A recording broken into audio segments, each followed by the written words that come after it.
नमस्कार, technical analysis course के इस 14th पार्ट में आपका स्वागत है। शुरुआत के कुछ लेक्चर से हम टेक्निकल एनालिसिस के पैटर्न्स को समझते आए हैं और अब हम इंडिकेटर्स की तरफ बढ़ेंगे। टेक्निकल एनालिसिस के कई सारे इंडिकेटर्स होते हैं, जैसे कि simple moving average, exponential moving average, MACD that is moving average, convergence, divergence etcetera. Indicators काफी इंपॉर्टेंट माने जाते हैं क्योंकि वो हमें ट्रेंड के बारे में बताते हैं कि उस पर्टिकुलर स्टॉक में अप ट्रेंड चल रहा है या फिर डाउन ट्रेंड चल रहा है और आगे कौन सा ट्रेंड आ सकता है। तो इंडिकेटर्स की मदद से आप उस पर्टिकुलर स्टॉक में बाय पोजीशन और सेल पोजीशन ले सकते हो। तो इंडिकेटर्स की मदद से आप ये पता कर सकते हो कि उस स्टॉक को आपको खरीदना चाहिए या फिर नहीं। साथ ही इंडिकेटर्स आपको एग्जिट के बारे में भी जानकारी देते हैं कि कब आपको शेयर को बेचना चाहिए। तो हम शुरुआत करेंगे मूविंग एवरेज इस इंडिकेटर से। दो तरह के मूविंग एवरेजेस होते हैं, सिंपल मूविंग एवरेज और एक्सपोनेंशियल मूविंग एवरेज। तो सबसे पहले सिंपल मूविंग एवरेज देखते हैं। एवरेजेस को तो हम सब जानते हैं। अब सिंपल मूविंग एवरेज मतलब वो एवरेज जो मूव होता है। तो अगर आप किसी भी स्टॉक का चार्ट देख रहे हो, फॉर एग्जाम्पल अगर आपको SBI that is state bank of India का 5 दिनों का सिंपल मूविंग एवरेज निकालना है, तो आपको SBI के जो पिछले 5 दिन है उनकी क्लोजिंग प्राइस का एवरेज निकालना पड़ेगा। चलो तो इसे प्रैक्टिकली करके देखते हैं। आज की तारीख है 17 अक्टूबर और अगर आपको 17 अक्टूबर को SBI का पिछले 5 दिनों का मूविंग एवरेज निकालना है, तो सबसे पहले आपको SBI के जो पिछले 5 दिन है उनकी क्लोजिंग प्राइस निकालनी पड़ेगी और वो क्लोजिंग प्राइस आप मनी कंट्रोल या फिर किसी भी और वेबसाइट से निकाल सकते हो। तो यहाँ पर हम moneycontrol.com पर आते हैं और moneycontrol.com पर आकर SBI सर्च करते हैं, जिसके बाद ये इन्फॉर्मेशन आती है और ये चार्ट आता है। अब इस चार्ट में आप पिछले 5 दिनों की क्लोजिंग प्राइस आसानी से पता कर सकते हो। ऊपर यहाँ पर आपको शेयर की उस दिन की क्लोजिंग प्राइस मिलेगी। तो जैसे कि आप देख सकते हो कि 16 अक्टूबर को SBI की क्लोजिंग प्राइस 256.05 रुपीज़ थी। 15 अक्टूबर को SBI की शेयर की क्लोजिंग प्राइस 258.45 रुपीज़ थी। फिर 14 अक्टूबर को SBI की क्लोजिंग प्राइस 255.45 रुपीज़ थी। उसके बाद 13 तारीख संडे थी और 12 तारीख सैटरडे थी, इसलिए स्टॉक मार्केट उन दोनों दिनों के लिए क्लोज था। फिर हम आते हैं 11 अक्टूबर की तरफ। 11 अक्टूबर को SBI की क्लोजिंग प्राइस 254.55 रुपीज़ थी और 10 अक्टूबर को SBI की क्लोजिंग प्राइस 254.15 रुपीज़ थी। तो इस तरह हमने SBI के पिछले 5 दिनों की यानी 16 तारीख, 15 तारीख, 14 तारीख, 11 तारीख और 10 तारीख इनकी क्लोजिंग प्राइस देखी। तो इन सारी क्लोजिंग प्राइस के हम टोटल निकालेंगे।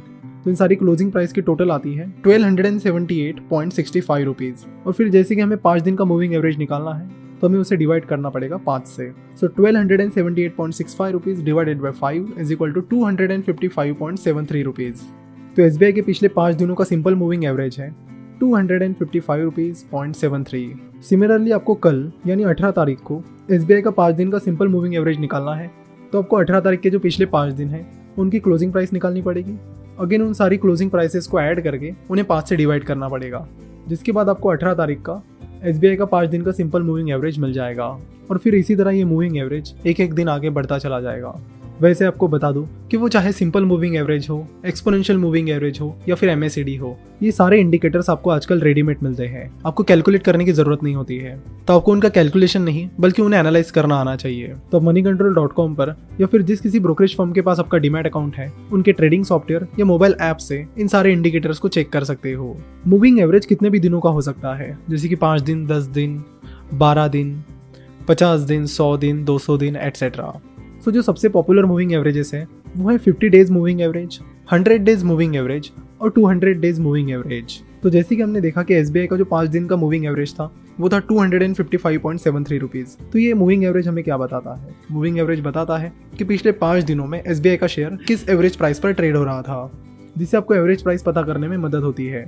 जब किसी दिन की शेयर प्राइस उसके मूविंग एवरेज से ऊपर होती है, तो ये माना जाता है कि उस स्टॉक में अप ट्रेंड आ सकता है, जिसका फायदा ट्रेडर्स उस स्टॉक को खरीद कर ले सकते हैं। वही जब भी किसी शेयर की प्राइस उसके मूविंग एवरेज से नीचे चली जाती है, तो ये माना जाता है कि उस स्टॉक में सेलिंग प्रेशर चल रहा है और उस स्टॉक में डाउन ट्रेंड आ सकता है, जिसका फायदा ट्रेडर्स उस स्टॉक को शॉर्ट सेल करके कर सकते हैं। तो जैसे कि हमने बात की कि 50 दिन, 100 दिन और 200 दिन की मूविंग एवरेजेस काफी पॉपुलर है। तो अगर आप बहुत ही शॉर्ट टर्म के लिए ट्रेड करना चाहते हो, तो आप 50 डेज मूविंग एवरेज यूज कीजिए। अगर आप मीडियम टर्म यानी अगर आप कुछ हफ्तों से लेकर कुछ महीनों के लिए ट्रेड करना चाहते हो, तो आप 100 डेज मूविंग एवरेज यूज कर सकते हो। और अगर आप लॉन्ग टर्म के लिए ट्रेड करना चाहते हो, तो आप 200 डेज मूविंग एवरेज यूज कर सकते हो। आप चाहे तो एक साथ इन तीनों भी मूविंग एवरेजेस को लगाकर स्टॉक प्राइस एनालाइज कर सकते हो। चलो तो इसे भी प्रैक्टिकली देख लेते हैं। तो सबसे पहले आप moneycontrol.com पर जाकर SBI सर्च कीजिए। उसके बाद आपको यहाँ पर ये चार्ट मिलेगा, जहाँ पर आपको क्लिक करना है एडवांस इंटरैक्टिव चार्ट पर। उसके बाद आप अपना कर्सर चार्ट टाइप पर लाइए और यहाँ पर क्लिक कीजिए कैंडलस्टिक पर। तो फिर आपको यहाँ पर जापानीज कैंडलस्टिक पैटर्न दिखेगा और फिर आप ओवरलेस पर कर्सर ले जाइए और क्लिक कीजिए सबसे लास्ट वाला option that is simple moving average. और यहाँ पीरियड में आप डालिए 5, क्योंकि आप 5 दिन का मूविंग एवरेज निकाल रहे हो। तो उसके बाद 5 डे मूविंग एवरेज की जो लाइन है वो आपको इस तरह रेड कलर में दिखेगी।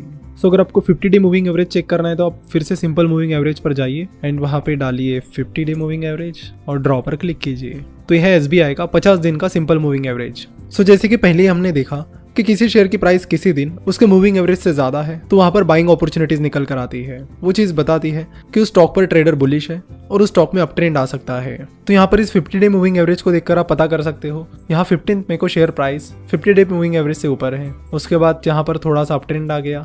इसके बाद जब लाइन ने यहाँ पे क्रॉस किया तो उसके बाद यहाँ पर यानी 24 जुलाई 2019 को शेयर प्राइस उस 50 डे मूविंग एवरेज से कम थी और उसके बाद यानी वहाँ से बुलिश ट्रेंड शुरू हो गया और फिर शेयर प्राइस गिरती चली गई।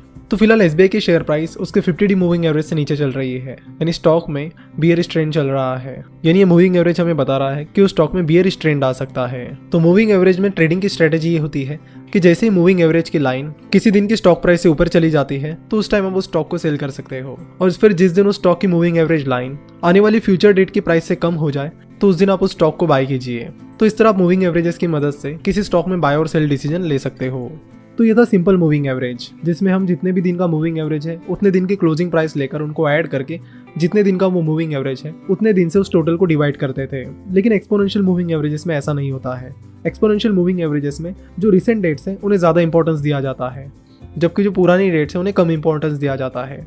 जैसे अगर हमारा पुराना एग्जांपल लिया जाए तो एक्सपोनेंशियल मूविंग एवरेज में 16 अक्टूबर की क्लोजिंग प्राइस को सबसे ज़्यादा इंपॉर्टेंस दिया जाएगा। उसके बाद 15 अक्टूबर की शेयर प्राइस को इंपॉर्टेंस दिया जाएगा। उसके बाद 14 तारीख को ज़्यादा इंपॉर्टेंस दिया जाएगा। उसके बाद 11 और लास्ट में 10 तारीख को, यानी 10 तारीख को सबसे कम इंपॉर्टेंस मिलेगा, वही 16 तारीख को सबसे ज़्यादा इंपॉर्टेंस मिलेगा।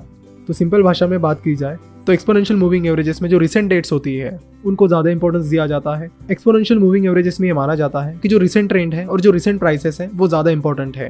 तो एक्सपोनेंशियल मूविंग एवरेजेस को आपको निकालने की जरूरत नहीं होती। एक्सपोनेंशियल मूविंग एवरेज आपको रेडीमेड यहाँ पे मिल जाता है। यहाँ पर ओवरलेस पर क्लिक करने पर आपको सेकंड ऑप्शन मिल जाएगा एक्सपोनेंशियल मूविंग एवरेज। फिर जितने भी दिन का मूविंग एवरेज आपको निकालना है, लेट्स से 12 दिन का मूविंग एवरेज आपको निकालना है, तो आप यहाँ पर पीरियड 1 में 12 डाल दीजिए और यहाँ ड्रॉ पर क्लिक कर दीजिए। उसके बाद ये जो ग्रीन कलर की लाइन है ये आपको 12 दिन का एक्सपोनेंशियल मूविंग एवरेज बताएगी। अगर आपको 50 दिन का ही एक्सपोनेंशियल मूविंग एवरेज निकालना है तो आप 50 दिन का निकाल सकते हो, जिसके बाद आपको ये लाइन कुछ इस तरह दिखेगी। एक्सपोनेंशियल मूविंग एवरेजेस को भी आप सिंपल मूविंग एवरेज की तरह ही यूज कर सकते हो और उसी तरह अपनी बाइंग और सेलिंग पोजीशन ले सकते हो। वैसे ज्यादातर ट्रेडर सिंपल मूविंग एवरेजेस की बजाय एक्सपोनेंशियल मूविंग एवरेज देखना पसंद करते हैं, क्योंकि वो भी मानते हैं कि जो रिसेंट प्राइस ट्रेंड है वो पुराने प्राइस ट्रेंड से ज़्यादा इंपॉर्टेंट है। आशा करता हूं कि आज के इस एपिसोड में आपको मूविंग एवरेज अच्छे से समझ में आया होगा। मूविंग एवरेज एक बहुत ही सिंपल इंडिकेटर है जो हमें क्लियर कट बता देता है कि कहाँ पर आपको बाइंग पोजीशन लेनी चाहिए, कहाँ पर सेलिंग पोजीशन लेनी चाहिए और आगे उस शेयर का ट्रेंड क्या हो सकता है। तो मूविंग एवरेज बहुत ही सिंपल और अच्छा इंडिकेटर है। उसके बाद जो इंडिकेटर आता है वो आता है MACD, that is moving average convergence divergence, जिसके बारे में हम अगले एपिसोड में बात करेंगे। वीडियो देखने के लिए और हमारे साथ जुड़े रहने के लिए आपका बहुत बहुत धन्यवाद।